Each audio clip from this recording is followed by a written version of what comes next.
که این اینستاگرام و کانال یوتیوب نیما تکیدو بسته شد، یوتیوبر و واینر معروف ایرانی.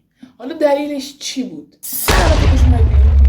من هستم و امروز اومدم با یه ویدیو جذاب و خفن راجع به کانال نیما تکیدو که بررسی کنیم اصلا چرا بسته شد، دلیلش چی بود. همونطوری که میدونید یک شنبه نمیدونم چندم مرداد میشه، یکم یا دوم مرداد، نیما تکیدو توی ایران مال یه ایونتی برگزار میکنه که ظرفیت اون ایونت 5000 بلیت بوده. یعنی 5000 بلیت آماده کرده بودن، 5000 صندلی و 5000 نفر آماده کرده بودن که پذیرایی بکنن از این افراد. یعنی بالای 200 نفر آماده بودن که از این 5000 نفر پذیرایی بکنن، اما برنامه همونطوری که باید پیش نرفت و 50000 نفر وارد ایران مال شدن و یک جمعیت عجیب غریبی اومد تو ایران مال که هنوزه گندکاری جمع نشده. و این 5000 نفر اوایل، یعنی از 12 ظهر تا 3 بعد از ظهر همه چی خوب بود، می اومدن عکس میگرفتن و نیما تکیدو کادوهاشون رو میدادن، باهاش صحبت میکردن، با هم دیگه صحبت میکردن و این داستانا. اما وقتی نیما تکیدو میخواد از اینجا خارج بشه و وارد فضای باز ایران مال بشه، همه چی خوب پیش نمیره و اون 50000 نفر به نیما تکیدو حمله میکنن که بریم یه سری ویدیو راجبش ببینیم.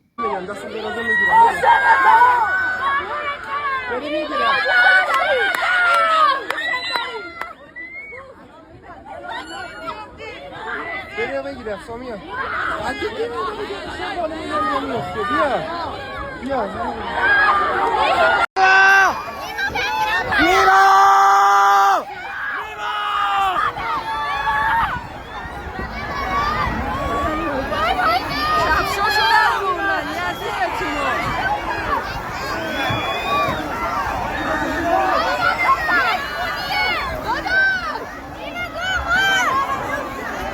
بچه‌ها بریم اونور. بچه‌ها برید اونور.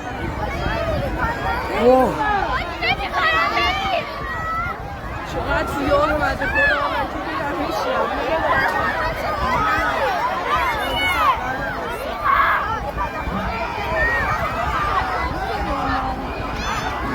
دیگه تو رو خدا نیای. آقا نرو. جالب اینجاست که بدونیم نیما تکیدو وسط جمعیت غش میکنه که اینم ویدیوش هست. بریم ویدیو غش کردنش هم با هم دیگه ببینیم. برو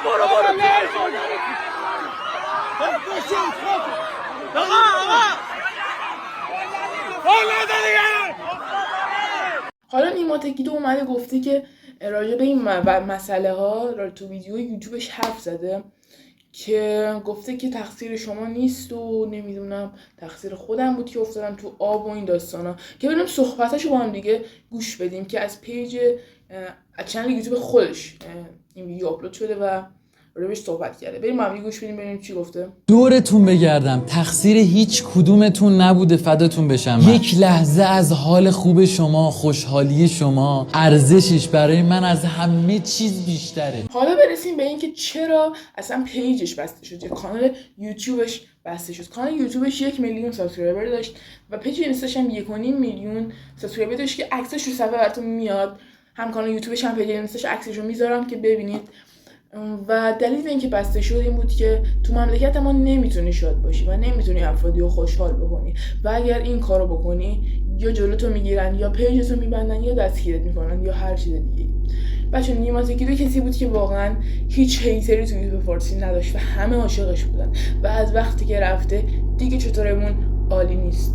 خیلی ها میگن به خاطر ایونت پیجش بسته شد و اینکه هماهنگ نکرده بود و اینا. مگر میشه هماهنگ نکرده باشه؟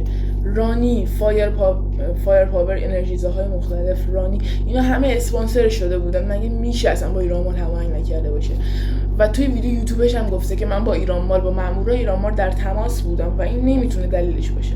دلیلش این بوده که مقامات قضایی زورشون به ایران مال و اون 50000 نفر نرسیده و یقه نیما تکیدو بیچاره رو گرفتن. این ویدیو خیلی کوتاه بود، فقط خواستم این توضیحاتی داده باشم و امیدواریم که هر چه زودتر پیج نیما تکیدو برگرده. این پسر واقعا اعجوبه است تو یوتیوب فارسی. هنوز 3 تا از کانالاش هست، کامتالام، اتراق و پیج گیمینگش هست هنوز و هیچ صحبتی هم خودش راجبش نکرده. نمیدونم قراره چی بشه و تمام ویدیوهای یوتیوبش که براش تلاش کرده بود پاک شدن. حالا امیدواریم که بایگانی شده باشن، پاک نشده باشن، آرشیو یعنی شده باشن که بشه برگردونشون و زحماتش برباد نره دیگه. خلاصه امیدواریم که عروس پیجش برگرده، خودش برگرده به فعالیت و بترکونن دیگه. خیلی دوستون دارم. تا ویدیو بعدی فعلا خدا نگهدار.